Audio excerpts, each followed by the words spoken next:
போலாம். வர்ணம் தீட்டும் பணி தீவிரமடைந்து வருகிறது. விழுப்புரம் மாவட்டம் ஐயங்கோவில்பட்டு கிராமத்தில் விநாயகர் சிலைக்கு பெயர் போன ஐயங்கோவில்பட்டு கிராமத்தில் ஒரு விநாயகர் சதுர்த்திக்கு இன்னும் ஒரு வார நிலையில் உள்ள நிலையில் பணிகள் தீவிரமடைந்து முழுமை நிலை சிலை தமிழ்நாடு, கேரளா, ஆந்திரா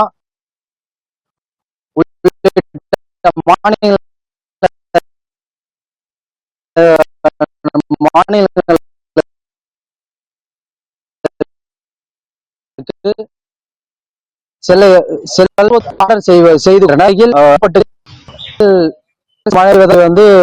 நனைவதால் தொழிலாளிகள் அரசு சார்பிலிருந்து கடன் உதவி எதுவும் வழங்கவில்லை எனவும் குற்றச்சாட்டு வைக்கின்றனர்.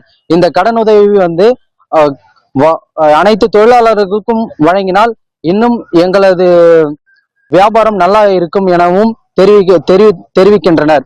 இந்நிலையில் ஐயங்கோவில்பட்டு கிராமத்தில் விநாயகர் சதுர்த்திக்காக மரக்கூழ் மற்றும் மரவள்ளி மாவு போன்ற மூலப்பொருட்களால் செய்து வருகின்றனர்.